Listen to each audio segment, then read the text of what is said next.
Les jeux d'horreur RPG Maker ont une certaine réputation dans le domaine des jeux vidéo, bien que certains soient considérés comme de véritables chefs-d'œuvre de par leur scénario, leur gameplay, ou tout simplement les secrets et messages qu'ils renferment.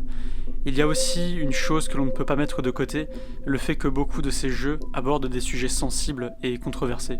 Je ne parle pas là des quelques jeux complètement idiots faisant des hommages à des tueries et des massacres, comme par exemple les nombreux jeux vénérant la tuerie de Columbine, ou les jeux proposant juste du contenu gore, vulgaire et dégueulasse, ces jeux étant souvent faits par des gamins qui, pour expulser leur frustration, décident de faire des jeux avec les pires choses qu'ils aient en tête. Et le résultat est très souvent médiocre, car manquant de messages plus profonds, manquant de fond, et jouant tout sur la forme qui est au final juste edgy. On peut aussi parler des jeux pornographiques faisant l'apologie des rapports non consentis, de la pédophilie ou de toute autre déviance méprisable. Non, je veux parler ici de vrais jeux qui abordent des thèmes réels et compliqués, et souvent tabous. Très régulièrement, les horror RPG Maker feront des références aux viols et aux agressions sexuelles, comme par exemple Yumeniki, dont certains éléments ambigus pourraient laisser supposer que le personnage de Madotsuki a vécu des agressions. La série d'Elisa ou encore Chloé's Requiem qui dénonce ces actes horribles par un scénario prenant où l'on ressent toute la détresse et la douleur des protagonistes, ou dans une autre mesure Mogeko Castle où les petites créatures sont de véritables bêtes obsédées que l'on apprend à mépriser. Le gore est aussi un élément important, comme dans Witch's House, Corpse Party ou la série des Strange Men, proposant des visuels très crus et explicites, à base de chair, de sang et de cadavres, étant présents dans un but esthétique, mais aussi pour créer le dégoût et la peur chez le joueur, et aussi une certaine curiosité morbide, bien évidemment, où l'on foncera dans tous les pièges pour voir de quelle façon notre personnage trouvera la mort. La vulgarité et le langage cru peuvent aussi être présents dans différents jeux, bien que c'est un art plus difficile à maîtriser, étant donné qu'il est très facile de donner un statut edgy et cringe à son jeu si on y ajoute des insultes ridicules, donnant l'impression que c'est un ado frustré qui l'a développé. L'un des thèmes les plus présents est évidemment celui de la maladie mentale, de la dépression, des troubles psychiques. C'était justement le sujet principal du jeu dont j'ai parlé dans ma dernière vidéo, Pocket Mirror, mais je peux aussi citer Omori, un des jeux les plus prenants et touchants, toujours confondus, dont l'écriture étant si parfaite que l'on ressent toute la souffrance des différents personnages. En bref, les thèmes durs et tabous sont partie intégrante des horror RPG Maker. Ces jeux amateurs jouent très souvent avec la limite de la moralité, et aucun des jeux ayant tenté de franchir cette limite de la non-humanité et du dégoût profond n'a réussi à être un bon jeu, ou tout simplement juste à valoir la peine d'être joué et d'y laisser du temps, jusqu'à aujourd'hui. C'est en traînant sur Itch.io pour dénicher des petits jeux que je suis tombé sur The Coffins of Andy and Leyley, développé par Nemley et dont le premier chapitre est gratuit. Le jeu est résumé ainsi, une aventure de marche et de discussion avec des petites énigmes. Un frère et une sœur pratiquent le cannibalisme après avoir été témoins d'un rituel satanique bâclé.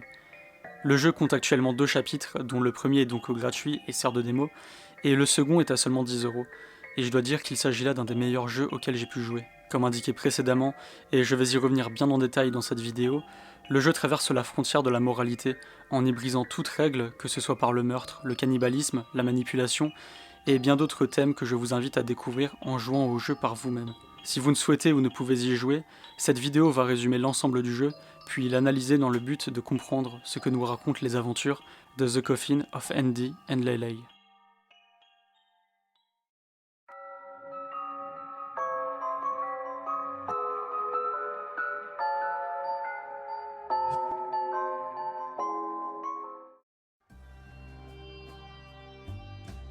En lançant le jeu, nous arrivons sur un menu typique des jeux RPG Maker. Mais une chose a particulièrement attiré mon attention, la musique.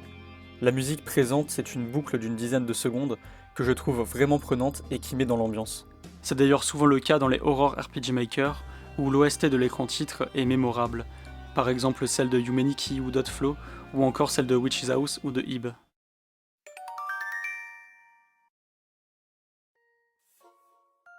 Le jeu commence sur un flashback assez étrange où plusieurs mots sont manquants.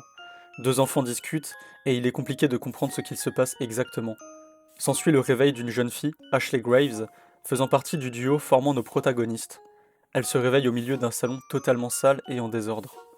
Le narrateur nous donne notre premier objectif, trouver de la nourriture dans le but de ne pas mourir. Une chose qui m'a très vite interpellé, c'est le cynisme du narrateur, avec beaucoup d'humour noir, ce qui donne un côté un peu malsain au jeu. Après avoir fouillé dans les poubelles, Ashley trouve une boîte de tomates qu'elle s'empresse de montrer à son frère, se trouvant dans la pièce de gauche. Andrew Graves est le second personnage dont nous suivrons les aventures en compagnie de sa sœur Ashley. En rentrant dans la chambre qu'ils partagent, la musique se coupe complètement, laissant planer une ambiance étrange alors que Andrew est assis sur le lit. Malheureusement, il ne sera pas aussi enthousiaste que sa sœur quant à la découverte de la conserve, pour la simple et bonne raison que c'est lui-même qui l'a cachée ici, au cas où ils en auraient vraiment besoin par la suite. Ashley arrive finalement à le convaincre qu'il devrait la manger, et part cuisiner. Quelque chose de louche se passe. Ils semblent être privés de nourriture, comme s'ils étaient séquestrés. La situation paraît grave. En sortant de la chambre pour aller cuisiner, quelqu'un frappe à la porte. Il s'agit d'un gardien, demandant si nous sommes toujours vivants. Ashley semble énervé de l'entendre et ne lui répond pas, ce à quoi le gardien rétorque qu'il ne donne pas de nourriture aux morts. La jeune fille fonce vers la porte et lui hurle qu'il ne donne rien aux vivants non plus.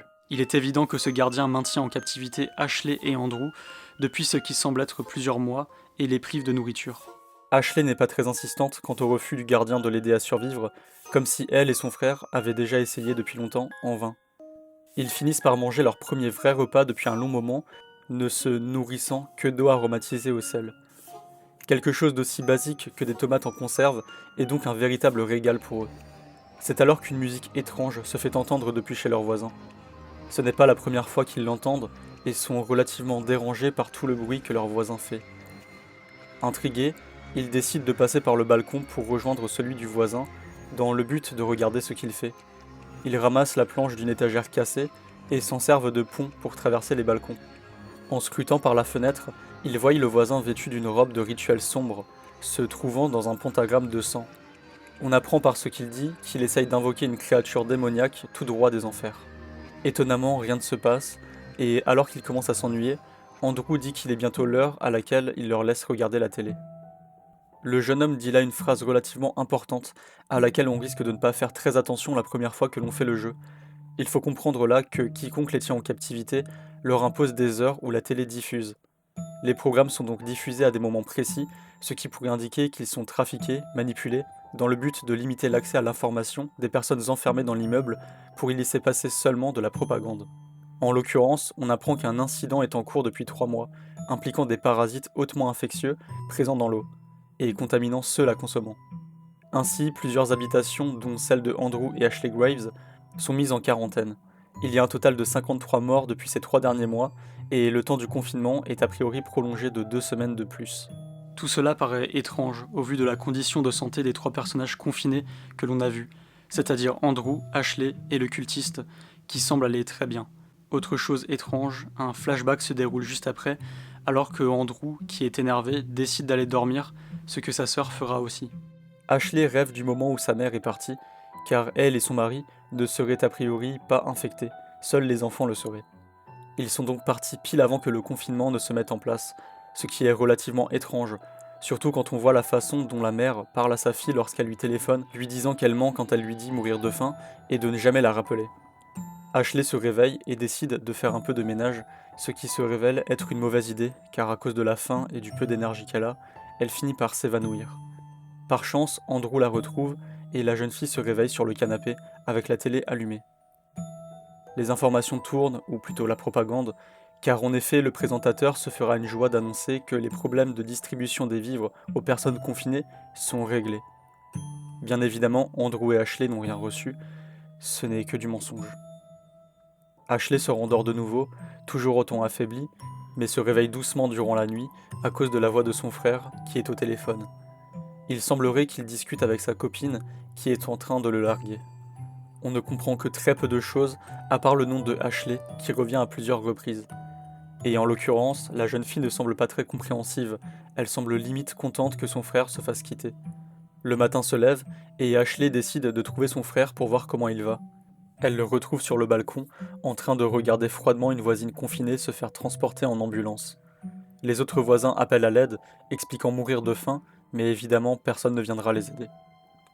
Après une discussion étrange où Ashley évoque l'idée que peut-être, si elle tombait enceinte, les gardiens lui rapporteraient de la nourriture, Andrew finit par être blasé et rentre dans l'appartement. Ashley fait de même et retourne se reposer dans son lit. Le narrateur annonce de façon sarcastique que Ashley a dormi durant plusieurs heures, voire jours, et est à présent totalement pleine d'énergie. Ce qui est évidemment faux, la jeune fille se déplace au ralenti et finit par s'évanouir une nouvelle fois. Inquiet de la condition de sa sœur, Andrew commence à défoncer la porte d'entrée dans le but de pouvoir s'échapper. Le gardien arrive alors derrière la porte et les menace de les priver de nourriture s'ils n'arrêtent pas. Dans le doute, Andrew se calme et lui et sa sœur décident d'attendre la nourriture qu'ils ne verront jamais. Alors qu'ils sont couchés sur le sol, avec Andrew évoquant l'idée de se jeter du balcon, idée que Ashley trouve très intéressante, ce qui le dérange beaucoup, ne voulant pas que ses tripes et sa chair éclatée soient mélangées avec le reste tout aussi éclaté de sa sœur, trouvant cette mort trop romantique, ils sont interrompus par l'habituelle musique du voisin, qui sera suivie par quelque chose de bien moins habituel, un cri abominable. Les ados totalement surpris décident d'aller voir par la fenêtre ce qu'il se passe et sont choqués de voir que la pièce est plongée dans le noir, avec leur voisin dedans, qui n'est pas seul, car en effet se trouve avec lui une étrange entité, un démon invoqué par le rituel. Le cultiste, malheureusement, n'a rien à offrir à l'entité démoniaque, qui prendra alors son âme en sacrifice avant de disparaître, laissant le pauvre homme sans vie à terre. Andrew et Ashley sont choqués de voir ce qu'il s'est passé et prennent alors le risque de rentrer chez leur voisin. Elle ramasse un cendrier et brise la vitre de la porte pour pouvoir l'ouvrir, et ils rentrent ainsi dans le lieu occulte. Alors que Ashley regarde le cadavre, elle se dit que ça fait beaucoup de viande, sauf qu'elle le dit à voix haute et son frère l'entend donc. La possibilité de manger ce corps fait réagir Andrew d'une manière surprenante, se posant la question si cela est légal, étant donné qu'ils ne l'ont pas tué de leurs propres mains. Ashley dit à son frère qu'il pose trop de questions et le pousse à accepter à ce qu'il démembre ce corps dans le but de le dévorer. Leur réaction peut paraître très surprenante, et comme je le mentionnais précédemment, cela est totalement immoral de faire du cannibalisme. Mais en l'occurrence, nos protagonistes sont enfermés dans un endroit où ils sont privés de nourriture, et ils ne sont pas les seuls dans ce cas-là. Avec un mort frais, rempli de viande, juste à côté d'eux, la réflexion froide de le manger pour survivre peut sembler logique, bien que totalement en contradiction avec nos valeurs occidentales. Mais posez-vous la question de ce que vous feriez à leur place, c'est assez effrayant. En tout cas, Andrew et Ashley sont décidés et commencent à démembrer leurs voisins. Un problème se pose alors, comment déplacer le corps sans que personne ne les voie. Ashley part donc chercher des sacs poubelles et en place un sur la tête du cadavre. La façon dont sa sœur le fait fera rire Andrew. Le jeu fera souvent ce genre de choses, tournant au ridicule un moment grave et important, ce qui fait encore s'éloigner la moralité des enfants Graves de ce que nous connaissons. Et pour continuer à descendre dans l'immoralité, Ashley part cuisiner un des membres de ce qui était leur voisin. Alors qu'elle dévore littéralement son assiette, Andrew, lui, est plus hésitant, et alors que sa sœur insiste pour qu'il goûte un morceau, il a un fort réflexe de dégoût et s'apprête à recracher. Mais évidemment, Ashley colle sa main sur la bouche de son frère et le force à avaler et à finir son assiette. Elle part ensuite pour aller se coucher. Un nouveau flashback a lieu, le même que celui du début. Bien que certains mots soient toujours barrés, on y apprend qu'il s'agit d'un prénom, celui d'une amie de Laylay, qui est intéressée par Andy. Malgré qu'il ne soit pas intéressé, Laylay est folle de jalousie, disant que son frère n'appartient qu'à elle et prépare un plan pour servir de leçon à la jeune fille. Elle force Andy à aller la voir et l'emmener dans un entrepôt abandonné où ils ont l'habitude de jouer. Dans ce moment, comme dans beaucoup d'autres, Ashley est très possessive et manipulatrice concernant son frère et ses fréquentations, voulant être sa priorité numéro 1.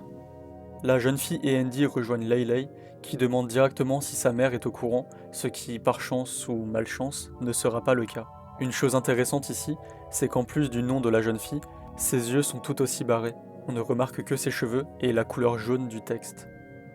Laylay propose de faire un cache-cache et pousse la jeune fille à compter, pendant qu'elle discute avec son frère pour trouver un moyen de lui servir de leçon. Un coffre attire son attention, et lorsque c'est le tour de Andy de compter, Laylay va dire à la jeune fille de se cacher dans le coffre, et finira par coincer le verrou avec un morceau de bois, la piégeant dedans. Heureuse de la réussite de son plan, Laylay saute sur le coffre, tandis que la jeune fille enfermée suffoque et supplie pour qu'il la libère. Andy demande à sa sœur de lui ouvrir, se sentant mal de faire ça, mais elle commence à pleurer. Le jeune garçon n'insiste pas plus que ça, et ils se mettent d'accord pour venir la libérer le lendemain matin, tandis que la jeune fille crie le nom de Ashley.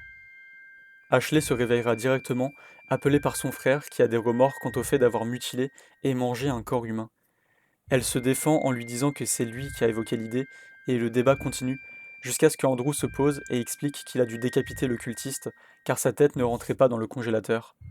Ashley le rassure et blague sur la situation une nouvelle fois, tout en faisant des allusions particulières. Ce qui est frappant dans cette scène, c'est le contraste entre Andrew et Ashley. Andrew est perturbé par la situation, il a des remords et est limite traumatisé par ce qu'il s'est passé. Ashley, quant à elle, est totalement calme, froide et ne regrette rien. Ils ont fait la seule chose qu'il était possible de faire pour qu'il puisse survivre. Elle semble même essayer d'aguicher son frère en faisant quelques sous-entendus. La nuit passe et Ashley se réveille en pleine forme et part voir si quelque chose d'utile se trouve chez leurs voisins. Andrew est déjà sur place en train de lire le grimoire du cultiste, expliquant que la seule erreur qu'il a commise est de ne pas avoir offert de sacrifice. Il prépare alors le rituel dans le but d'obtenir un moyen de s'échapper, jusqu'à ce que quelque chose d'inattendu se produise.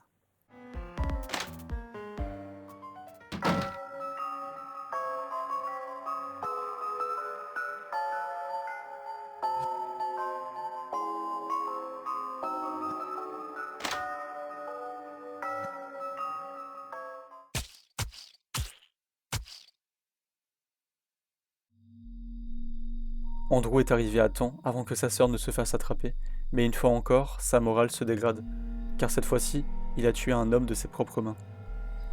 Cette scène montre une nouvelle fois toute l'emprise de Ashley sur Andrew et tout le conditionnement qu'elle a appliqué sur lui.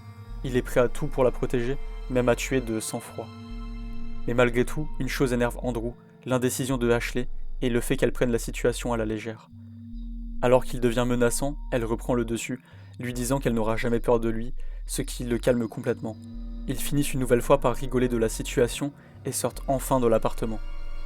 Ils arrivent dans le couloir du 4e étage, toutes les portes sont barricadées avec des notes étranges dessus, sauf pour le numéro 401 qui est ouvert. On comprend maintenant pourquoi ils ne pouvaient pas sortir et pourquoi dévisser la serrure ne servait à rien. Dans l'appartement 401 se trouve le poste du gardien. Dedans, il y a une nouvelle clé ouvrant la porte 302, ainsi qu'un ordinateur diffusant une caméra de surveillance où l'on peut voir un gardien armé au 2e étage. Ils vont devoir trouver un moyen de l'éliminer s'ils veulent pouvoir descendre. Une clé permettant l'accès au 3e étage se trouve aussi sur le bureau, mais plus intéressant encore est la note sur le frigo. Cette note indique que les personnes de groupe AB ne recevront plus d'aide. C'est ici une information très importante, car elle indique qu'un genre de complot pourrait être en cours, que c'est la raison pour laquelle il serait enfermé ici. Si l'on interagit avec les différentes notes présentes sur les portes des appartements, on remarque qu'il y a différentes lettres sur chacune, A, B ou O. Il s'agit là de groupes sanguins, et en généralisant grossièrement, le groupe AB ne peut donner qu'au même groupe, mais recevoir de tout le monde. Les groupes A et B ne peuvent que s'échanger entre mêmes lettres et ne sont a priori pas intéressants non plus. On entend même le gardien dire à son collègue que le cultiste était de groupe B, donc pas important. Seul le groupe O est un donneur universel, étant donc particulièrement intéressant. Une autre lettre est présente, un X, pouvant indiquer que la personne à l'intérieur est décédée. Un complot d'une grande ampleur est donc en cours, impliquant le groupe sanguin des habitants et sans doute leurs organes ou n'importe quelle partie pouvant être transplantée. Cette histoire de parasites infectant l'eau n'est donc qu'un prétexte pour enfermer les habitants de cet immeuble dans un but pour l'instant inconnu. Revenons à Andrew et Ashley. Ils ont donc trouvé une clé leur permettant d'accéder au 3e étage. Une nouvelle fois, toutes les portes sont barricadées à l'exception de la porte 302 dont nos personnages possèdent la clé. En y entrant, ils sont surpris d'y retrouver une jeune fille, contente de la situation et ne souhaitant pas partir, ayant tout ce qu'elle veut, de la nourriture et du temps pour jouer à ses jeux. Étonnés de la différence de traitement, sans doute due au groupe sanguin de la jeune fille, les frères et sœurs repartent dans l'appartement du cultiste pour réfléchir à un plan leur permettant d'offrir l'âme du gardien au démon. Ashley refait les runes avec le sang du gardien et se mettent d'accord pour forcer la fille du 302 à tirer le gardien dans l'appartement 405 pour un traitement spécial en l'appelant avec le talkie-walkie du gardien décédé. Mais le problème est le suivant, comment convaincre la fille d'appeler le gardien? Cette fois-ci, Andrew prendra les devants, et alors qu'il retourne au 302, la jeune fille aura la mauvaise surprise de les retrouver. Mais ce ne sera là pas tout, car en effet, avant même qu'elle ne se rende compte de quoi que ce soit,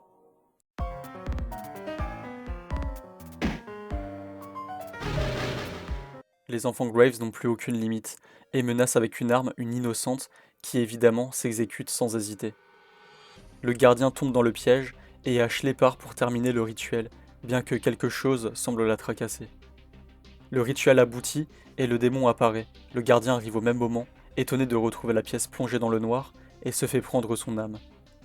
Le démon offre à Ashley un étrange artefact, permettant de faire un rêve prémonitoire, et la mentionne par âme de goudron, comme si son âme était totalement obscurcie et mauvaise. Le narrateur mentionne même que Ashley est déjà au courant de la noirceur de son âme. Ashley fouille le gardien et y trouve un revolver, puis sort pour retrouver son frère et alors qu'elle rentre au 302,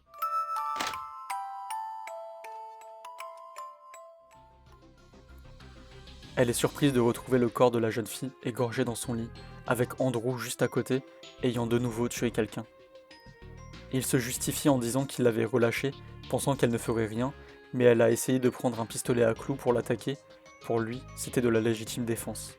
Mais la seule chose qui dérange Ashley n'est pas le fait que son frère ait tué une autre personne, non, mais plutôt qu'il aurait pu avoir fait quelque chose avec elle avant de l'achever. On se rend une nouvelle fois compte que Ashley a vraiment un problème. Sa jalousie la poussant à s'imaginer des scénarios juste parce que Andrew aurait pu la trouver jolie. Son narcissisme la pousse à être énervée et frustrée dès que Andrew est avec une autre fille. Elle veut être sa seule priorité et le posséder pour elle seule.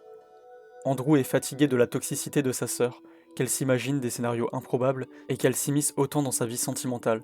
Il révélera d'ailleurs qu'il sait pourquoi sa copine l'a quitté et que c'était une nouvelle fois la faute de Ashley qui n'arrêtait pas de la harceler. Le nom de Ashley était d'ailleurs un des rares mots que l'on pouvait entendre lorsque Andrew était au téléphone avec elle. Ashley ne semble pas étonnée que son frère soit au courant, au contraire, elle semble satisfaite que ses actions aient mené à la destruction du couple de Andrew. Elle pousse son frère à bout en disant qu'il serait heureux si elle se suicidait et continue de le faire culpabiliser. Elle remet constamment la faute sur son frère, que ce soit pour les meurtres ou même sa relation passée, affirmant que c'est lui seul qui a décidé de ses actes, que tout est de sa faute, tout comme il y a une autre chose qu'il a choisi de faire.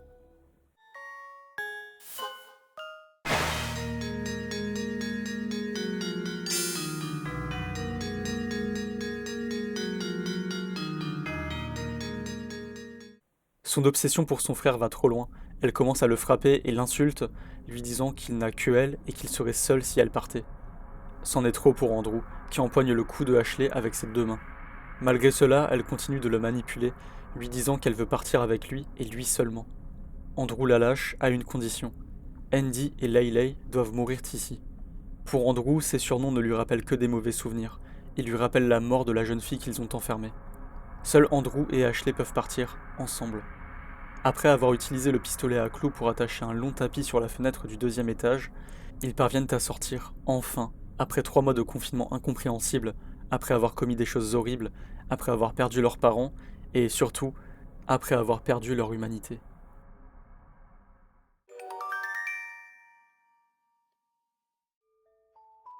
L'épisode 2, appelé Graves, signifiant tombe, mais étant aussi le nom de famille de Ashley et Andrew, commence une semaine après qu'ils se soient enfuis de l'appartement. Ils sont désormais quasiment sans argent et n'ont pas vraiment d'idée sur quoi faire. Alors que Andrew lit le journal pour savoir si ce qu'ils ont fait dans l'immeuble est mentionné, Ashley se rappelle qu'elle a laissé son arme au motel, et vu que l'endroit est assez malfamé, elle décide de le chercher au cas où il se ferait cambrioler. Si l'on traîne trop sur la route, le narrateur nous dira que l'on s'est fait renverser.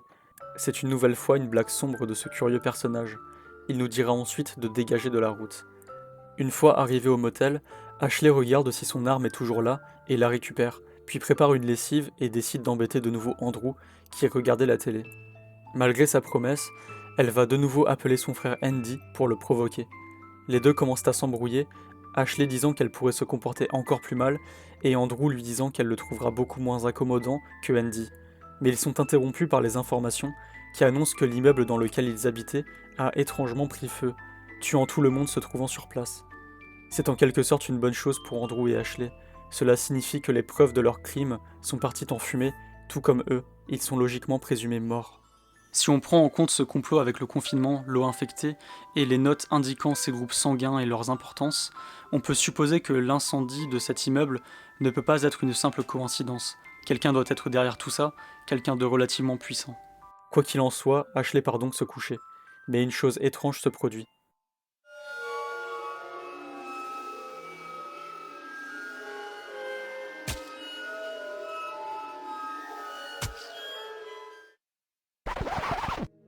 Ashley se réveille en sursaut, elle a eu une vision dans son rêve. Elle réveille en panique son frère et lui dit qu'il faut partir d'ici. Il se cache non loin d'un petit tunnel et décide d'attendre le tueur. Le temps passe et Andrew fume plusieurs cigarettes, ce qui énerve beaucoup Ashley, qui lui dit que ça rend impuissant. Elle continue de se jouer de lui et finit par lui retirer sa cigarette. C'est alors qu'ils entendent des bruits de pas arriver dans leur direction. Par chance, il ne s'agit pas du tueur, mais de quelqu'un étrangement vêtu, de la même manière comme leur voisin le cultiste. Curieux de savoir ce qu'il se passe, Andrew décide de le suivre et laisse Ashley attendre. Pour la première fois du jeu, nous incarnons Andrew. Il se dirige à son tour dans la ruelle et voit plusieurs cultistes prendre un ascenseur. En l'utilisant, Andrew se fait jeter par des cultistes, car il n'est pas habillé comme il faut, ce qui décrédibilise leur secte. Se retrouvant dehors, il réfléchit à comment entrer et allume une cigarette. En prenant le cendrier, il trouve la clé de la porte de droite, menant à une cuisine où un cultiste ira récupérer des chariots de nourriture. Andrew se cache dans l'un d'eux et parvient à se retrouver dans la salle du rituel. Ils essayent apparemment d'invoquer un démon sans succès. Andrew repart donc pour raconter ce qu'il a vu à Ashley et ils entendent le bruit d'une voiture se garant. Le tueur est là, il est maintenant temps de le piéger. Le plan de Ashley est de le laisser rentrer dans leur chambre, et voyant qu'il n'y a personne, il suppose que le tueur va se cacher et attendre qu'ils s'endorment pour pouvoir sortir ensuite les tuer. Andrew et sa sœur rentrent donc, Ashley récupère ses affaires et dit qu'ils vont passer par le parc. Son but est d'attirer le tueur là-bas et de l'éliminer. Il est possible d'interagir avec l'armoire où se trouve le tueur. Évidemment, il nous tue directement, ce qui déverrouille un succès, et le narrateur, comme à son habitude, se moque en disant que le monde est bien mieux sans nous. En partant se cacher dans le parc, Ashley donne le revolver à Andrew, et pour attirer le tueur, commence à crier des choses pour le moins étranges, puis s'enfuit dans un des buissons, disant à son frère de la chercher. Cela permet à Andrew de pouvoir chercher le tueur.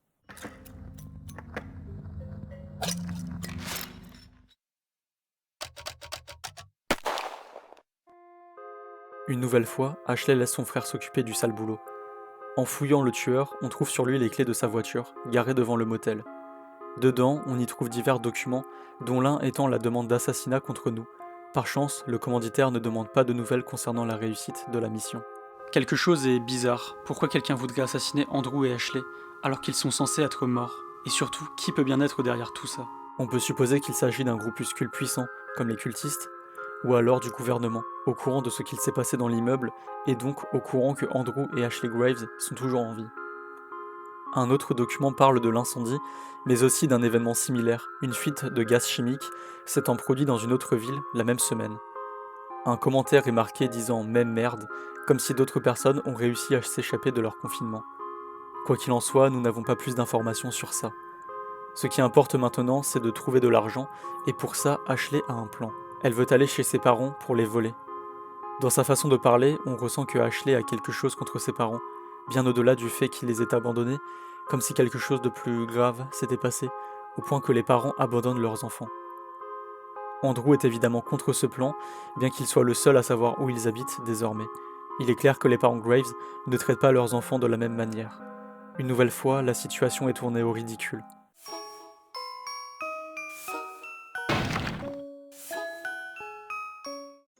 Ashley continue d'embêter son frère et l'appelle une nouvelle fois Andy, ce qui l'énerve évidemment. Elle réagit de façon à le faire culpabiliser, une nouvelle fois pour le manipuler, et l'ignore, puis s'endort. Cette fois-ci, il n'y a pas de vision, mais plutôt tout un univers étrange composé de fleurs et d'arbres. Ce monde semble être un lieu entre le monde réel et le monde du démon. Il faut utiliser plusieurs fleurs pour créer des passages, jusqu'à atteindre le démon. Il nous explique que l'artefact nous permettant d'avoir des visions prémonitoires doit être rechargé en sacrifiant d'autres âmes humaines. Ce pacte convient à Ashley et elle est déterminée à invoquer le démon et sacrifier ses parents. Andrew est très inquiet car sa sœur ne se réveillait pas et disait même qu'il était prêt à l'emmener à l'hôpital. Quoi qu'il en soit, ils arrivent à un parking et ils laissent leur voiture pour rejoindre la maison de leurs parents. Elle se situe dans un quartier résidentiel plutôt tranquille. Comme mentionné précédemment, seul Andrew avait été mis au courant de la nouvelle adresse de ses parents. La seule chose que leur mère avait dite à Ashley, c'est de ne jamais la rappeler. En passant par l'arrière de la maison, ils sont surpris de voir à quel point la maison est bien, et se demandent comment leurs parents ont pu s'offrir une habitation pareille. Ils parviennent à rentrer dans la maison par une fenêtre laissée entrouverte, et sont une nouvelle fois surpris de trouver des photos, ce qui était inhabituel dans leur ancien appartement, mais surtout il n'y en a aucune ni de Ashley ni de Andrew. Plus étrange encore est la présence d'un lit dans la cave, comme s'ils attendaient une nouvelle personne.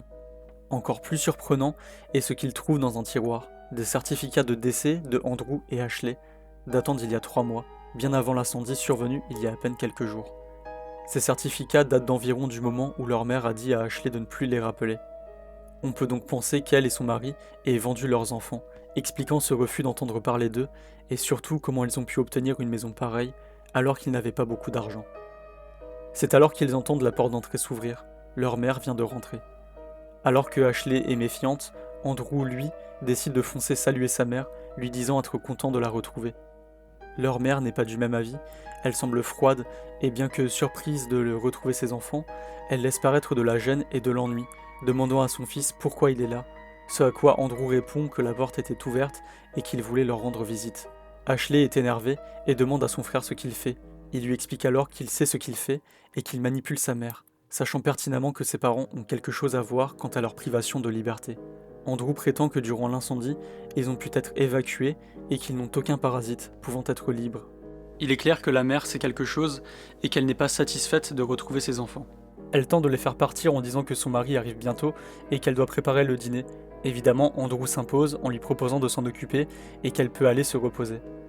La mère ne peut rien dire, ne pouvant éveiller de soupçons verbalement, bien que son langage corporel exprime tout le dégoût et la gêne concernant le retour de ses enfants.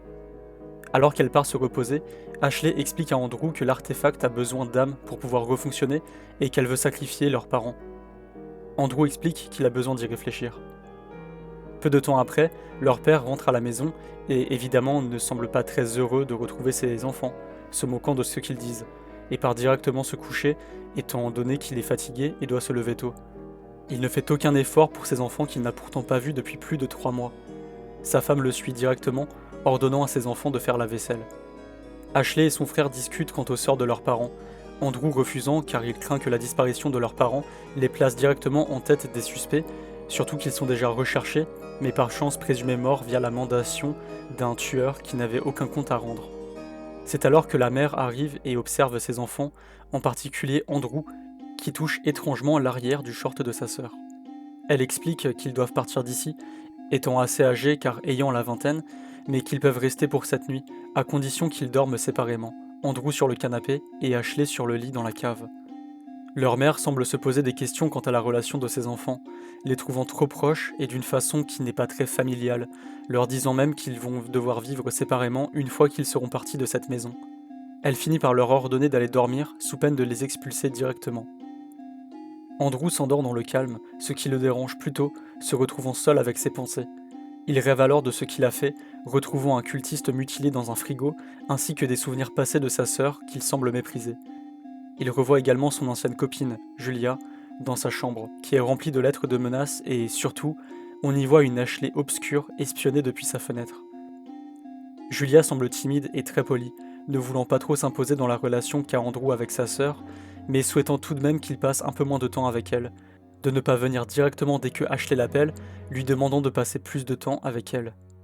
Julia exprime de façon indirecte que Andrew a une relation étrange avec sa sœur et qu'il doit avoir sa propre vie, penser à lui et à son couple. On retrouve plus loin les 3 cadavres des personnes qu'il a tuées, se justifiant de ses actes, comme quoi il devait protéger Ashley. Il reste un dernier endroit que Andrew refuse de visiter, le congélateur fermé. Andrew l'évite et pour une bonne raison, car il ressemble à un coffre, au coffre dans lequel il a choisi de laisser une pauvre fille pendant toute une nuit à suffoquer et qui le lendemain est morte en souffrant. Cette petite fille s'appelait Nina et est morte à cause de la jalousie maladive de Laylay, ne supportant pas qu'une autre fille s'intéresse à son frère. Elle a donc manipulé Andy pour qu'il la laisse enfermer dans ce coffre et elle continuera à le manipuler en lui disant d'enterrer le cadavre et d'oublier tout ce qu'il s'est passé, sous peine d'aller révéler à la police la vérité. Elle continue en lui disant qu'il ne devra avoir plus que elle en ami et qu'il devra faire tout ce qu'elle voudra. Elle le dénigre et le rabaisse, lui disant qu'il est mauvais et que personne ne l'aime, personne à part elle. Elle lui dit qu'il n'a que elle. Laylay est heureuse de son plan, car elle a pu éliminer une concurrente et possède maintenant une emprise monstrueuse sur son frère, pouvant le manipuler à sa guise. De retour chez eux, Andy ne supporte plus les paroles de sa sœur. Il sait qu'il est une mauvaise personne et de ce fait, il part chercher un couteau dans la cuisine. Laylay ne semble pas surprise lorsque son frère revient et le questionne sur ce qu'il va faire avec ce couteau. Andy lui explique vouloir faire un pacte avec elle, un pacte de sang. Il trace une croix sur la bouche de sa sœur, lui disant qu'elle ne devra rien dire sur leur secret concernant Nina, et Laylay trace un trait sur l'œil de Andy, lui faisant promettre de toujours garder les yeux fermés.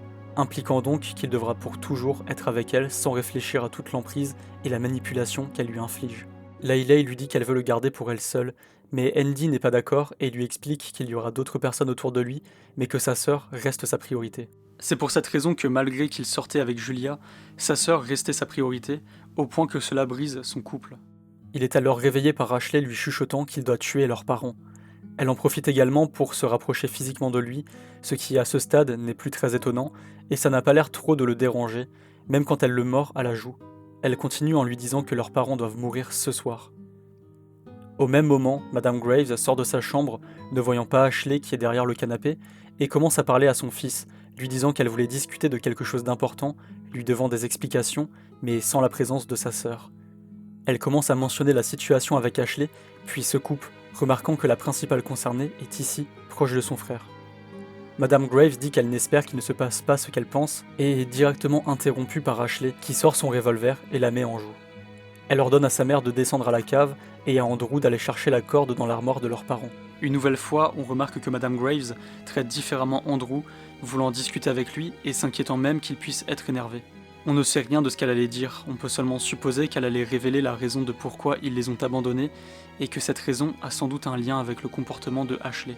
Alors que Andrew cherche une corde, il réveille son père, qui part voir où se trouve sa femme. Il ne se doute pas que son fils le suit, et alors qu'il descend dans la cave, il se fait surprendre par Andrew, le menaçant avec un hachoir. Une nouvelle fois, la scène est tournée au ridicule, lorsque Andrew fouille l'armoire, réveille son père et se justifie en disant qu'il voulait se baiser, puis lorsque son père, surpris de retrouver son fils qui le menace, lui dit qu'il pensait qu'il se masturbait. Ashley ordonne à son frère d'attacher leurs parents et de ne pas leur parler, puis il décide de prendre la carte de sa mère afin d'aller retirer de l'argent. Pendant ce temps, Ashley prépare le rituel, disant à ses parents qu'elle a besoin de sang pour cela, de leur sang, et qu'ils ne doivent pas crier. C'est alors que sa mère lui révèle qu'elle est au courant de l'implication de Ashley et de son frère dans la mort de la petite Nina, les qualifiant de psychopathes. Elle ajoute qu'elle les aimait et que c'est pour cela qu'elle n'a rien dit, et se considère comme une bonne mère après tout. Mais avec tout ce qu'il s'est passé récemment, Ashley ne veut pas l'écouter. Il est clair qu'elle ne la voit plus comme sa mère, et ce depuis longtemps, et continue son rituel en prenant de leur sang. Andrew revient alors totalement agité, car il y a une limite de retrait sur la carte de crédit. Sa sœur prend alors les devants et oblige sa mère à lever cette limite en appelant le service client. Et encore une fois, la situation tendue de séquestration et de préparation de rituels morbides est tournée au ridicule via une attente interminable au téléphone, puis lorsque Madame Graves dit qu'elle n'est pas du tout menacée par un pistolet à sa tête, ce à quoi le conseiller rigole puis raccroche. Elle retourne en bas, Ashley et Andrew peuvent désormais retirer tout l'argent de leurs parents. C'est à ce moment-là que le jeu se divise en deux routes, la Decay Route et la Burial Route.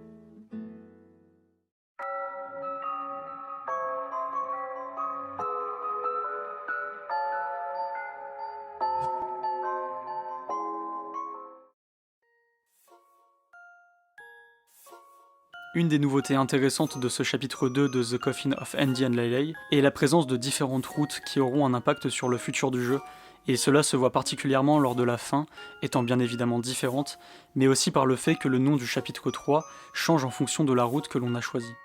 Cela se fait via un choix, lorsque Ashley se pose la question de si elle peut vraiment faire confiance à Andrew au point de le laisser seul avec leurs parents, tandis qu'elle part chercher de l'argent.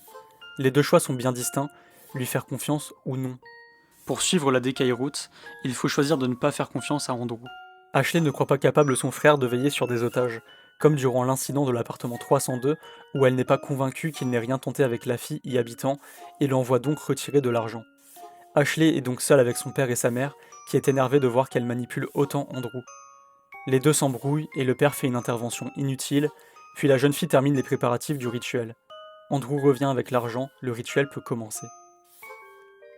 Cette fois-ci, il n'y a pas de musique, mais le démon apparaît quand même. Les parents Graves sont choqués de voir ce qu'il se passe, mais ce fut de courte durée, car Ashley les offre au démon. Elle est étonnée de voir que la musique n'était pas nécessaire, le démon lui explique alors que ce n'est qu'une aide pour se repérer, et que le talisman est suffisant pour cela. Le talisman est désormais rechargé avec deux âmes. Ashley et Andrew cherchent un moyen de cacher les corps, et alors qu'ils commencent à nettoyer, Andrew est choqué de voir que ses parents respirent toujours. Mais ce qui le dérange encore plus, c'est que leur premier sacrifice, le cultiste, était donc toujours en vie quand il l'a démembré. Il n'est vraiment pas bien et ne souhaite pas achever ses parents. Alors qu'il réfléchit tout en bougeant, car étant très stressé, sa sœur l'appelle et plante son couteau dans le cœur de sa mère, puis de son père. Il déplace alors leurs cadavres dans la douche pour les démembrer, et on remarque que Andrew est de plus en plus sur les nerfs, ne supportant plus sa sœur. Il dit avoir des regrets. Ashley s'inquiète et lui dit qu'il peut tout lui dire s'il a besoin. Il lui embrasse alors le front et lui explique qu'il n'a rien à lui dire. L'appétit morbide de Ashley refait surface, elle souhaite manger ses parents. Elle prépare alors un ragoût et explique que le fait de manger des humains la place tout au-dessus de la chaîne alimentaire, la rendant plus forte car consommant l'existence de ces individus. Ashley devient de plus en plus folle. Ils continuent de nettoyer la cave et réfléchissent à leur prochain plan. Ashley propose de rester ici, de devenir les nouveaux Madame et Monsieur Graves, mais Andrew refuse, disant que ce serait trop dangereux. Ashley est déboussolée et termine de nettoyer la cave, puis propose qu'elle aille se reposer afin d'avoir une nouvelle vision. Andrew lui demande qu'elle lui passe le talisman, ayant peur qu'elle ne comprenne pas ce qu'elle voit, mais sa sœur refuse, et les deux s'énervent, jusqu'à ce que Andrew abandonne et la laisse faire. Elle se retrouve de nouveau dans ce monde étrange, où quelque chose commence à la poursuivre. Il s'avère que la personne derrière n'est autre que Andrew, qui l'attrape alors et la tue avec son hachoir, ne supportant plus ses manipulations, faisant de sa vie un enfer. Ashley se réveille sous le choc, ne pensant pas que son Andy puisse être capable de lui faire du mal. Andy non, par contre Andrew, lui, en est capable. Il arrive alors et lui demande si tout va bien et si elle a pu avoir une vision, ce qu'elle nie avoir eu. Il récupère alors les crânes de leurs parents pour les jeter dans l'eau, mais le sachet se casse et les crânes tombent. Andrew, furieux, hurle sur sa sœur de les récupérer. Il roule alors jusqu'au pont, d'où il jette les restes de leurs parents. Ashley et Andrew repartent en voiture, avec beaucoup d'argent, mais sans réelle idée d'où aller. Le jeu se termine par un plan du hachoir, avec lequel Andrew a tué Ashley dans son rêve. Une réelle tension est présente. Andrew semble être devenu fou à cause de sa sœur, et on remarque qu'elle est effrayée et mal à l'aise désormais. Maintenant, elle ne doit plus seulement se méfier des conséquences de leurs actes et des personnes ayant tenté de la tuer.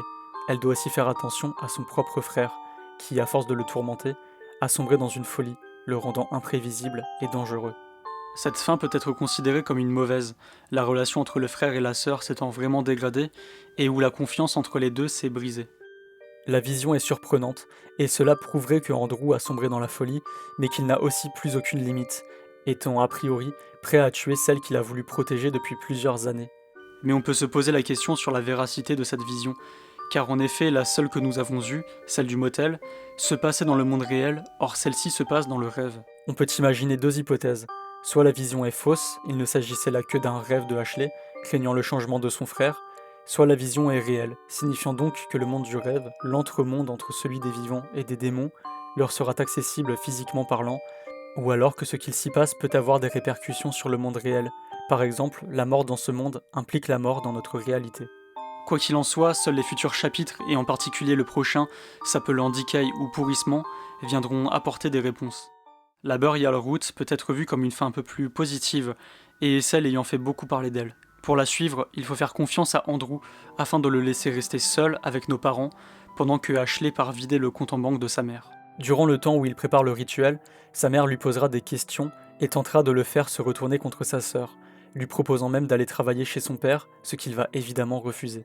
Voyant ses propositions de livrer Ashley se faire refuser, Madame Graves dira clairement que son fils baise avec sa sœur, ce qui est selon elle la seule raison pour laquelle son fils refuse de trahir sa sœur. Ashley arrive au même moment et fonce enlacer et embrasser son frère sur la joue, ce qui ne manque pas d'agrandir les soupçons de leur mère. Andrew termine les préparatifs, puis Ashley invoque le démon qui prend l'âme de leurs parents. Ils se rendent à nouveau compte qu'ils sont toujours en vie, bien que intérieurement morts, et Ashley les poignarde pour les achever. Ils déplacent ensuite les corps afin de les démembrer dans la douche, mais cette fois-ci, au moment de déboucher le siphon, Andrew lance les déchets qu'il y a dedans sur sa sœur, et il rigole ensuite. Cette fois-ci, c'est Ashley qui est relativement mal à l'aise. Elle ne reconnaît pas vraiment son frère, semblant trop en accord avec ses plans et semblant réellement être de son côté. Andrew la taquine et touche son visage en y mettant du sang, il est beaucoup plus tactile désormais. Ashley, voulant à nouveau manger de la viande humaine, cuisine un ragoût avec la chair de leurs parents. Cette fois, Andrew mange normalement et s'amuse surtout à critiquer la cuisine de sa sœur et non les ingrédients la composant. Ils terminent de nettoyer la cave et de jeter les dents de leurs parents et décident d'aller dormir pour avoir une nouvelle vision de ce qui les attend. Andrew propose de tenir l'artefact dans la main de sa sœur pendant qu'il se repose afin de pouvoir éventuellement voir la vision avec elle. Andrew est gêné de la situation alors que Ashley apprécie évidemment le moment. Le rêve commence alors. Après avoir tracé divers traits, Ashley arrive dans une maison avec des peluches de lapins de couleurs variées. Les peluches représentent différents personnages. La jaune et la rouge représentent respectivement sa mère et son père, la verte son frère et la rose elle-même. Alors que les 3 peluches sont à table, seule celle de Ashley est mise de côté, comme isolée. Elle y déplace celle de son frère, ce qui la rend bien plus heureuse et débloque la prochaine zone. On y retrouve 2 autres peluches, une violette et une jaune, assises sur des pierres. La violette représente Nina, il faut donc la placer dans le coffre dessus, tandis que la jaune est celle de Julia, qu'il faut mettre à la poubelle. Un passage menant à une cage s'ouvre, dans laquelle Ashley dépose la peluche verte, celle de son frère. Un dernier puzzle consiste à placer un cœur brisé et un soleil afin d'y faire une histoire. Il existe plusieurs possibilités, une amenant à la fin classique, puis une amenant à une fin plus particulière. Plusieurs tableaux représentant Andrew et d'autres filles y sont représentés. Ashley va donc les remplacer par sa peluche afin d'être la seule avec son frère. Le démon apparaît alors et lui parler provoque cette scène.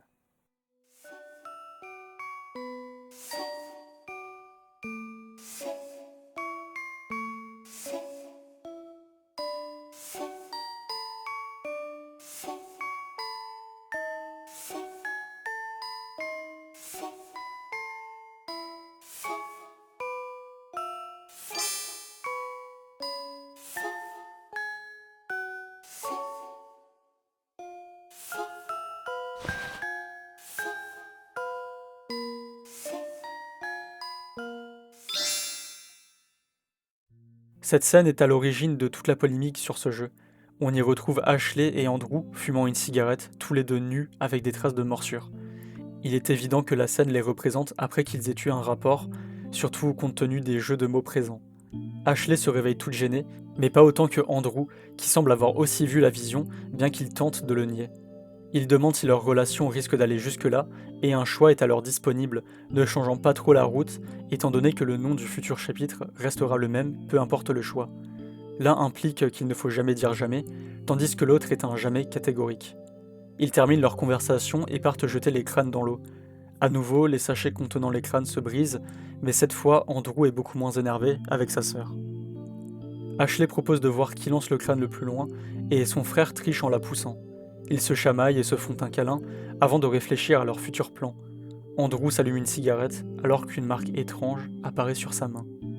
Dans cette route, Ashley semble beaucoup plus pensive que son frère, étant surprise de voir qu'il est aussi proche et fidèle envers elle. Elle ne semble plus le reconnaître. Il est clair que Andrew est différent, il semble beaucoup plus confiant et suit davantage sa sœur, lui accordant beaucoup plus de patience et d'indulgence. Leur relation est donc bien plus forte, d'autant plus que la vision confirme que ce lien ne fera que progresser si tout va bien. La fin est divisée en 2 parties, la sane et la true. La sane étant celle où la vision n'apparaît pas, et quand Ashley dit clairement que la relation avec son frère n'ira pas jusqu'au rapport charnel. La true ending est donc celle impliquant la vision et l'acceptation de celle-ci. La suite s'annonce donc particulière avec le chapitre 3 appelé Burial ou Enterrement. Il est donc intéressant de noter que les routes sont officielles, étant donné que le nom du futur chapitre change en fonction de nos choix, s'appelant soit Decay, soit Burial. La route Decay implique une dégradation de la relation entre Andrew et Ashley, tandis que la Burial annonce au minimum la même relation, ou alors une plus forte et plus profonde. Maintenant que l'on a résumé la totalité de The Coffin of Andy and Laley, il est temps d'analyser plus en détail les différents personnages composant le jeu.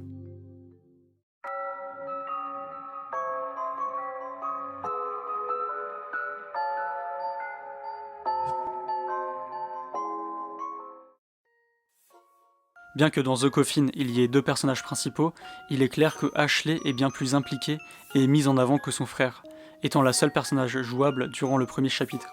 Et pour cause, Ashley est en partie la raison de tout le drame de ce jeu, de par son mental clairement atteint. Elle est possessive, jalouse, manipulatrice, obsédée, et est capable de tuer de sang-froid et de mutiler des corps. Son âme est même décrite par le démon comme étant noire comme du goudron. Elle contrôle son frère au point de le pousser à commettre des actes horribles afin qu'elle n'ait pas besoin de se salir les mains, et pour développer encore davantage son contrôle sur son frère.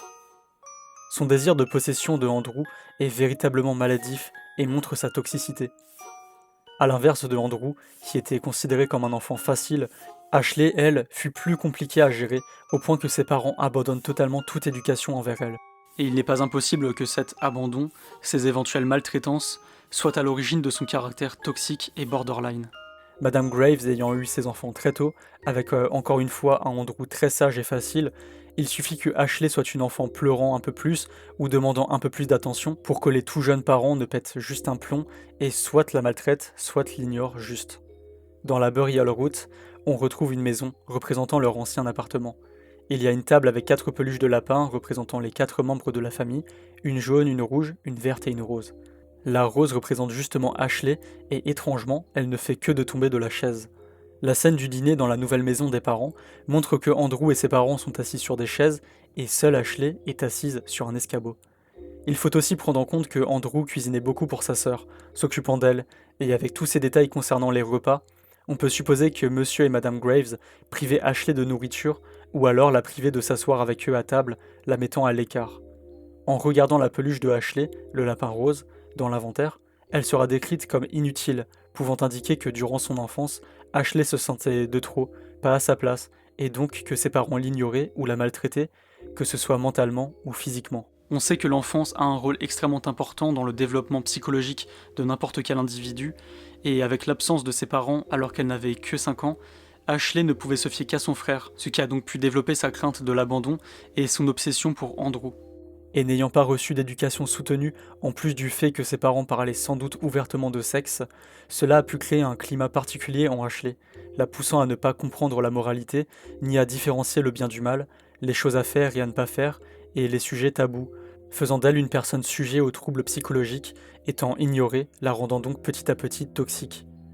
Et cette enfance troublée continue lorsque, folle de jalousie, elle force Andy à l'aider à enfermer la pauvre Nina, juste parce qu'elle aimait son frère. Tant qu'on parle d'elle, durant les flashbacks de Ashley, son nom est brouillé et même les insultes par lesquelles elle la désigne seront censurées, montrant son dégoût et sa haine envers elle, à un point tel qu'elle ne veut plus se souvenir de cette personne qui ne lui a pourtant rien fait, autre qu'exister, et d'oser aimer Andy. Ces oublis formant l'identité de personnes autres que Andrew montrent que Ashley se fiche royalement des autres, de ce qu'elle a pu leur faire, et les oublie tout simplement.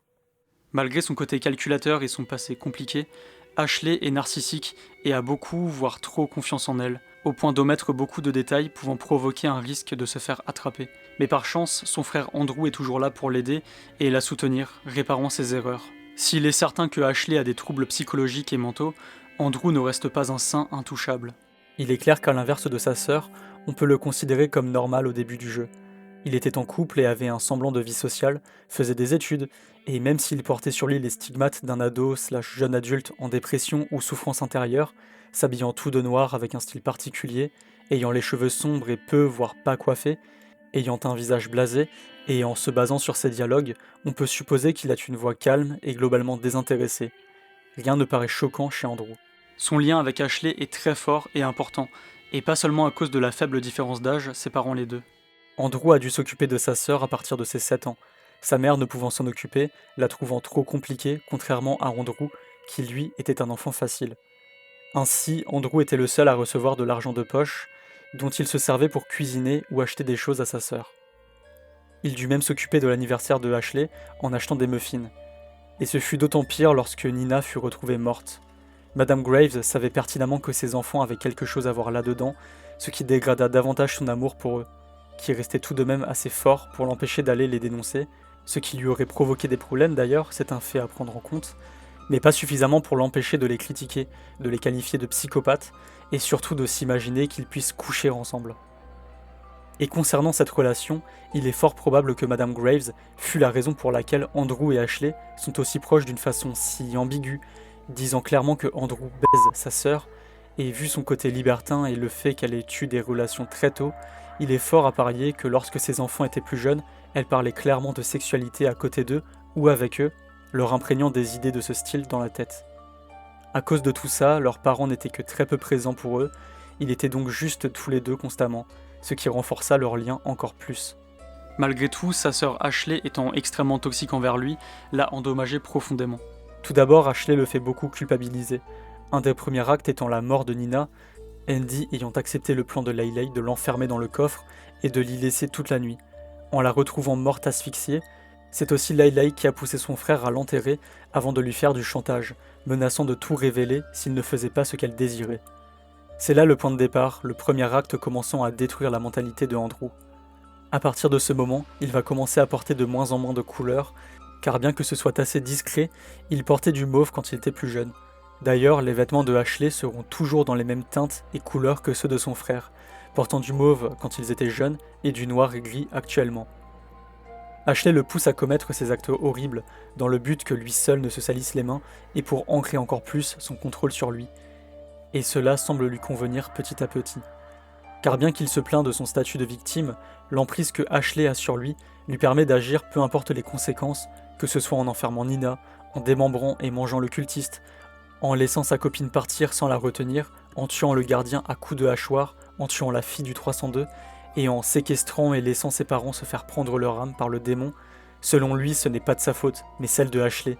C'est elle qui lui a dit de le faire, elle qui le contrôle, et donc ce n'est pas son problème à lui. Mais ce n'est pas aussi facile, et il est clair que pour lui, le contrôle de sa sœur n'est qu'une excuse désormais. Preuve en est, dans la vision de la route d'Ikei, on le voit tuer sa sœur sans aucun remords, montrant que cela est de sa propre volonté, et qu'il est désormais un tueur sans morale. Andrew est un très bon acteur, il est capable de manipuler les gens et sait établir un plan. Il fait attention et réfléchit aux conséquences de ses actes, et surtout comment éviter de les assumer. Mais il ne pourra bientôt plus continuer de remettre la faute sur sa sœur. Le jeu ne révèle pas grand-chose concernant les parents de Ashley et Andrew, du moins pas de façon explicite. Une première chose intéressante est de se demander quel âge ils ont. On va être direct, on ne sait rien concernant le père, on peut seulement penser qu'il a environ l'âge de sa femme. Quant à elle, si on se base sur l'âge des enfants Graves visible sur la page Steam, on apprend que Andrew a donc 22 ans et Ashley 20 ans.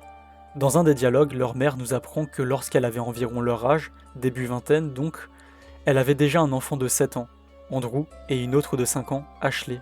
On peut donc supposer qu'elle a eu Andrew à environ 14-15 ans et Ashley 2 ans plus tard, et est donc morte sacrifiée par le démon à environ 37 ans. Un détail vraiment particulier est l'âge à laquelle elle a eu son premier enfant, 14 ou 15 ans. C'est vraiment très très jeune, c'est à peine si elle avait atteint la majorité sexuelle. Si on prend en compte tous les détails indiquant les nombreux rapports sexuels qu'ont leurs parents, que ce soit le commentaire de Ashley dans l'ancienne chambre de ses parents, ou bien leur nouvelle armoire dans laquelle on y trouve des sextoys, le fait que le père parle sans tabou de masturbation avec son fils, ou juste que Andrew le mentionne sans que son père ne réagisse, et enfin les soupçons qu'a leur mère, pensant que Ashley et son frère couchent clairement ensemble, on se rend compte que leur mère était tout comme eux, c'est-à-dire relativement précoce, expliquant pourquoi Ashley et Andrew semblaient plus matures que les autres enfants, pouvant commettre des crimes et pouvant les cacher. Le thème de l'inceste étant très présent surtout dans l'épisode 2, cela pourrait aussi laisser penser que leur mère ait été victime d'inceste, expliquant donc sa maturité plus avancée alors qu'elle était plus jeune, et pourquoi elle a pu tomber enceinte si tôt, car peut-être déjà au courant des rapports sexuels, mais pas assez concernant les risques. Concernant le père, il n'est pas très présent, il existe juste, sans être trop impliqué dans quoi que ce soit, n'étant là que pour sa femme, tentant de la défendre, bien qu'elle semble tout de même avoir le dessus sur lui, tout comme Ashley a le dessus sur Andrew. De ce fait, il est clair que Madame Graves est celle qui a vendu ses enfants à une entité voulant leurs organes ou leur sang en échange d'argent, les annonçant comme morts peu de temps avant le début du confinement. C'est pour cette raison qu'ils ont complètement coupé les ponts avec leurs enfants, bien qu'ayant Andrew un peu plus en estime. Madame Graves lui a révélé leur nouvelle adresse, ce qui pouvait aussi être un moyen de le remettre un peu plus en confiance ou de leur donner un faux espoir de retrouvailles.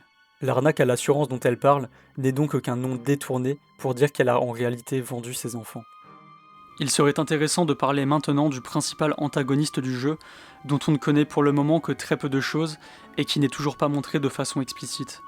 Par souci de clarté, je vais la mentionner comme l'organisation, et donc on peut supposer qu'il s'agit d'une entité gouvernementale ou alors d'un groupe très puissant comme une entreprise internationale. Cette organisation est si influente qu'elle est parvenue à propager une fausse rumeur concernant des parasites infectant l'eau et de provoquer des confinements dans plusieurs villes. On ne sait pas réellement si les parasites existent, en tout cas les quelques personnages que nous avons rencontrés dans l'immeuble n'étaient pas infectés. Le but de cette organisation n'est pas connu, ils ont en tout cas besoin de sang et peut-être d'organes, les donneurs universels étant leur priorité. Ils tiennent donc en captivité plusieurs personnes sous couvert de confinement pour la sécurité générale ou en payant des familles pour qu'ils leur livrent leurs enfants, ce qui est le cas de Andrew et Ashley. Il semble aussi contrôler les médias, comme une chaîne de télévision qui diffuse à des heures précises un journal particulier contenant évidemment beaucoup de propagande et dont la mention d'une boisson, le Toxisoda, est souvent présentée. Ce nom est même visible dans les documents que l'on trouve dans la voiture du tueur à gages, s'étant vu offrir des échantillons des nouveaux parfums de ce soda. On en apprend davantage sur cette boisson dans le cauchemar de Andrew, où un homme se fait interviewer. Il s'agit d'un ancien chirurgien ayant créé une gamme de sodas. Il vend évidemment son produit comme bon pour la santé. On apprend aussi que son entreprise est en partenariat avec beaucoup de sociétés fournissant de l'eau à la population. Cet homme semble donc assez puissant. Plus étrange encore est le lien entre cet homme et les parents Graves, car en effet, lorsque l'on questionne la mère sur la manière dont elle s'est procuré les certificats de décès, elle explique connaître un homme qui était chirurgien, l'ayant donc aidé à faire cette soi-disant arnaque à l'assurance. On peut donc supposer que cet homme a rencontré Madame Graves personnellement pour lui acheter ses enfants, ou alors il se pourrait qu'il la connaissait avant, ce qui serait la raison pour laquelle il a voulu acheter Andrew et Ashley, soit pour faire une faveur à Madame Graves, soit parce qu'il veut Andrew et Ashley. Mais ce dernier point est questionnable, étant donné que personne ne leur donnait de nourriture, ils n'avaient pas de traitement particulier. Quoi qu'il en soit, l'organisation a couvert la fuite et les actes de Andrew et Ashley en brûlant tout l'immeuble, tout en les traquant en envoyant un tueur pour s'occuper d'eux. Ni le but de cette organisation ni son nom ne sont actuellement clairs, et il est certain qu'elle aura une forte importance dans les prochains chapitres, tout comme il est possible que le soi-disant ancien chirurgien directeur de Toxisoda ait son importance par la suite. La deuxième entité antagoniste du jeu est présentée sous la forme d'un culte vénérant divers démons. Ses membres sont habillés de robes et de capuches noires, permettant de cacher leur identité, car bien que pour beaucoup leur foi est importante, un nombre non négligeable de curieux se sont incrustés dans le culte, et pour cause, la façon d'attirer de nouveaux membres est assez atypique, via le dépôt d'annonces dans des magazines occultes. L'utilisation du nombre 666 est souvent utilisée, indiquant qu'il peut s'agir d'une dérive du christianisme vénérant tout particulièrement Satan. Le culte pratique un rituel bien précis nécessitant un pentagramme et des runes de sang, des bougies, et une musique sinistre permettant aux démons de se repérer. Pour l'instant, nous ne connaissons l'existence que de 2 démons. Le démon de forme cubique suivant Ashley, et un démon plus secondaire, bien plus imposant, que l'on peut invoquer en retournant dans le repère des cultistes avec Ashley, bien qu'il n'ait aucune utilité pour l'instant. Maintenant que nous avons pu comprendre un peu plus les différents personnages et organisations constituant The Coffin, il est temps de comprendre un peu plus le jeu en lui-même.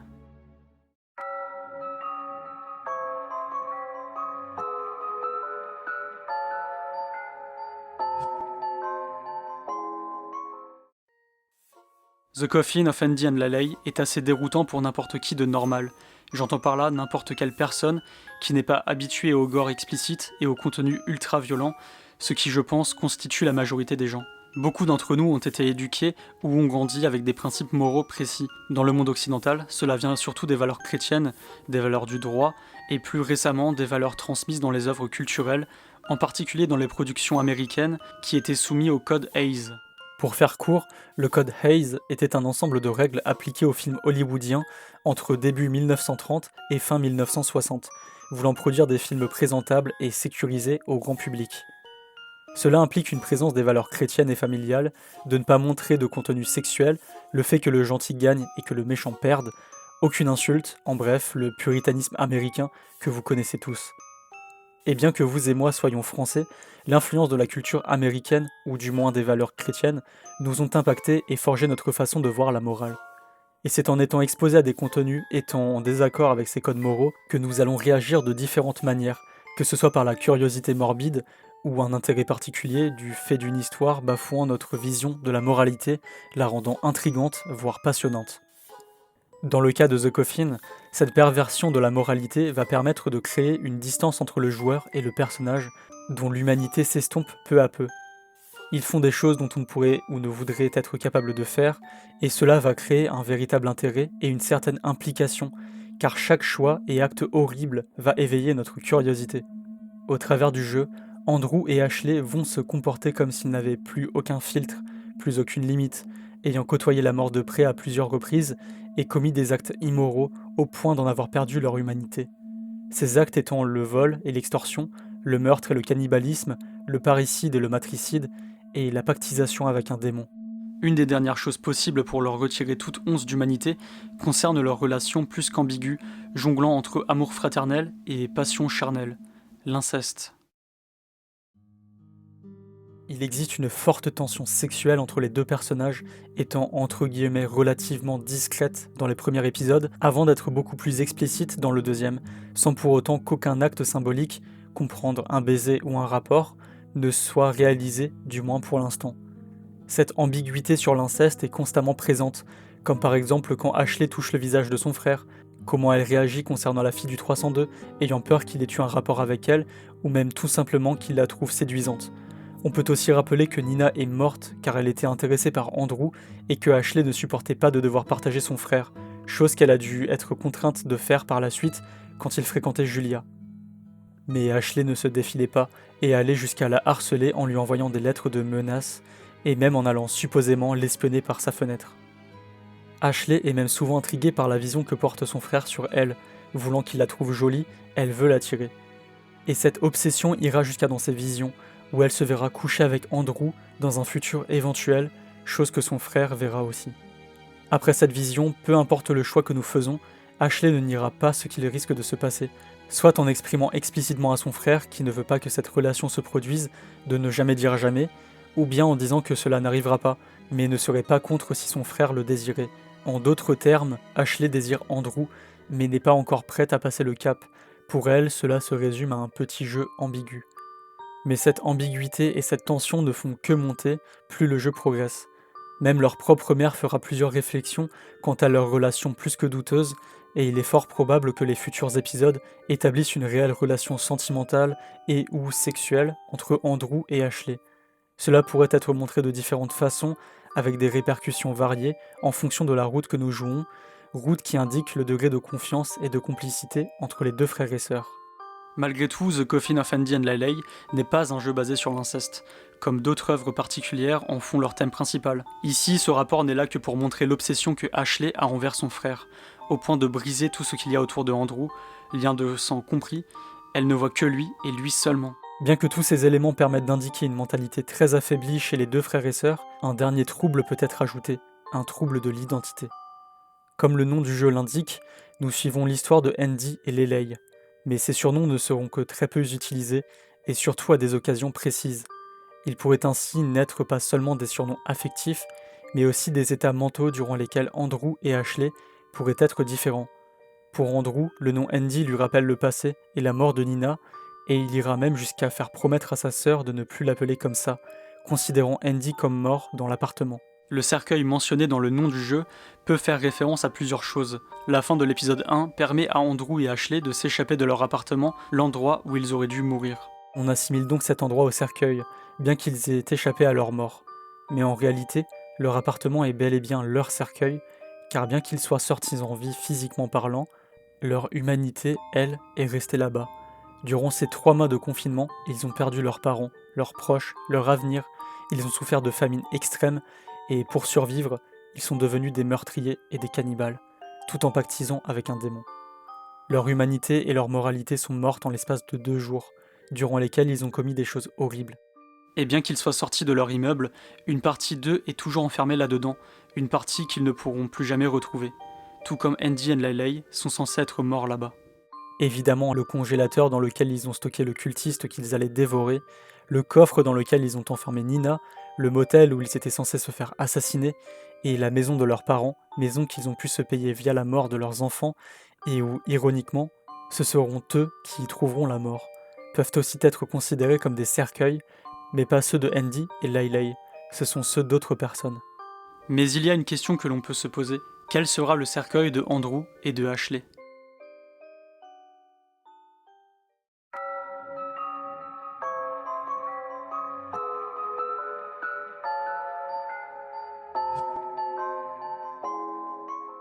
J'enregistre cette partie après avoir fini le montage de la vidéo, car aux alentours du 26 novembre, une mauvaise nouvelle est arrivée concernant la développeuse Nemley, qui a décidé de vendre les droits de The Coffin à une autre société, un autre studio de développement, tout simplement parce qu'elle s'est fait dox. Donc dox, ça signifie que ses informations personnelles ont fuité sur Internet, et de ce fait, elle ne souhaitait pas continuer à apparaître sur Internet, et a donc décidé de vendre les droits du jeu. Malgré tout, elle garde mainmise sur le scénario et sur la direction artistique, donc ça veut dire que la suite sera toujours entre guillemets d'elle, dans la mesure où le scénario sera toujours d'elle et où les dessins seront aussi d'elle. Cet événement fait suite à toute la vague de hate qu'il y a eu contre le second chapitre de The Coffin, en particulier à cause de la scène d'inceste, ce qui personnellement je trouve ça très ridicule étant donné que c'est amené d'une façon où l'inceste est critiqué et où non, c'est montré d'une bonne façon en fait. Donc ces actions en viennent de Twitter où toute la haine s'était développée là-bas et des personnes très intelligentes étant incapables de séparer l'artiste et son œuvre ont décidé de pirater les informations de Namley, de diffuser du coup ses informations personnelles. Et voilà ce qui s'est passé. Donc pour l'instant, elle ne développera plus le jeu elle-même. Autre chose triste, toute sa page Itch.io a été supprimée. Donc ça veut dire que pour l'instant, tous ces autres jeux ne sont plus disponibles, sauf ceux éventuellement étant téléchargés. Donc je possède quelques jeux encore. En tout cas, je trouve cette information vraiment très triste. Personne ne devrait se sentir en insécurité chez soi, ni même sur Internet. Et on espère que la personne va bien, que Namley va bien, et que la suite du jeu n'en pâtisse pas de façon négative.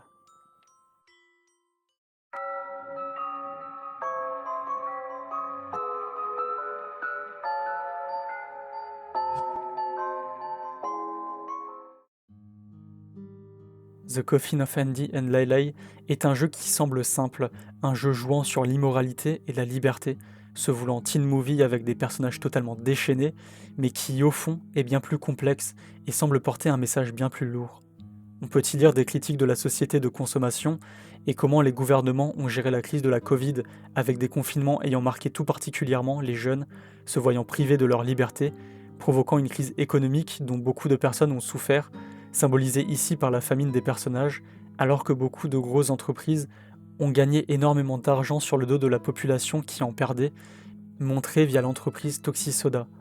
On peut aussi y lire un message sur les maladies mentales et le poids qu'a l'enfance sur un individu et à quel point il est important de placer un enfant dans un bon cadre avec une bonne éducation et suffisamment d'attention, Ashley étant la symbolisation d'une enfance difficile à base d'ignorance, de maltraitance et d'exposition à des conversations ou actes d'adultes comme la sexualité, tout comme sa mère ayant tué ses enfants très jeunes étant potentiellement une victime d'inceste. Tout cela a créé un enfant perturbé, sans cadre ni capacité à différencier le bien du mal, et devant s'accrocher à son frère Andrew par une peur extrême de l'abandon, la rendant toxique et manipulatrice.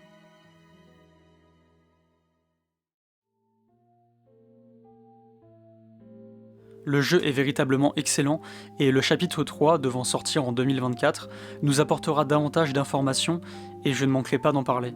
En attendant, j'espère que cette vidéo vous aura plu et je vous invite à laisser un like, mettre un commentaire et à vous abonner pour ne pas louper les prochaines vidéos.